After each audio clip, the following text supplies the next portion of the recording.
नमस्कार, welcome to my YouTube channel. आज UPSC SA का पेपर था।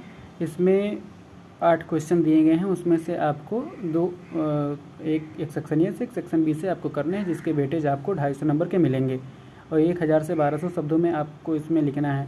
तो जो पहला क्वेश्चन पूछा गया है, चिंतन एक तरह का खेल है। यह तब तक प्रारंभ नहीं होता जब तक एक विरोधी पक्ष ना हो। अर्थात जिस प्रकार से एक डेमोक्रेटिक कंट्री का सेटअप देखा जाए तो उसमें एक सत्ता पक्ष, एक विपक्ष, यानी जो रूलिंग पार्टी है, एक अपोजिशन, तो दोनों जब अच्छे से कार्य करते हैं, दोनों मजबूत होते हैं, तो अच्छे से कार्य होती है। और सेकंड वाला पूछा गया है, दूरदर्शी निर्णय तभी लिए जाते हैं जब अंतर्ज्ञान और तर्क का परस्पर मेल हो। Visionary decision making happen at the intersection of institution and logic, यानी आपका जो इनर साउल से क्या आवाज़ आती हैं और उसका तर्क के साथ में जब परस्पर मेल होता है तब एक विजनरी डिसीजन लिए जाते हैं। सभी भटकने वाले गुम नहीं होते। नॉट ऑल हु वांडर और लॉस्ट, यानी कोई भी कार्य करने के लिए कोई निकलता है तो कुछ उसमें गुम भी हो जाते हैं, लेकिन कुछ उसमें से निखर के आते हैं। जैसे लोटस ब्लूम होता है, कुछ चीज़ें उसमें दबी रह जाती हैं, मिट्टियों में नहीं निकल पाती हैं, निकलती हैं तो पता नहीं चलता। लेकिन कुछ चीज़ें ऐसी होती हैं कि वो जब लोटस ब्लूम होता है तो एक अच्छा सुखद अनुभव होता है। तो उसी प्रकार से इसको आप कोरिलेट कर सकते हैं अपने हिसाब से, क्योंकि इसमें सभी फिगर ऑफ स्पीच का ज़्यादा इम्पोर्टेंस होता है, क्योंकि जो चीज़ें दिखती हैं होती नहीं है, जो होती हैं वो दिखती नहीं।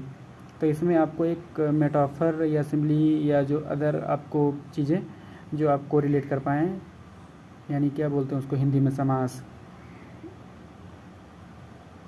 नहीं, उसको क्या बोलते हैं, फिगर ऑफ स्पीच को उपमा देकर आप बता सकें या किसी चीज़ को आप व्यक्तिगत को रिलेट कर पाएँ, तो उसी प्रकार से फिगर ऑफ स्पीच इसको आप को रिलेट कर पाएंगे, अलंकार जैसे बोलते हैं। क्वेश्चन नंबर 4 पूछे, रचनात्मक की प्रेरणा लौकिकता में चमत्कार ढूंढने के प्रयास से उपजती हैं। Inspiration for creativity spring from the effort to look for the magical in the mundane.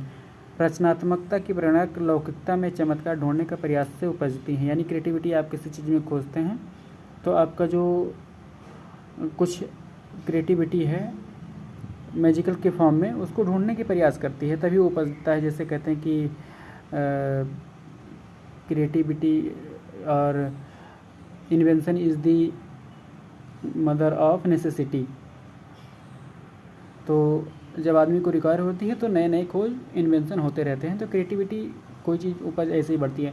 जिस प्रकार से अगर देखा जाए तो जो थॉमस अल्वा एडिसन थे, उन्होंने 1200 एक्सपेरिमेंट करने के पश्चात जा कर के एक बिजली का ये बल्ब बना पाए, यानी इलेक्ट्रिसिटी बल्ब है।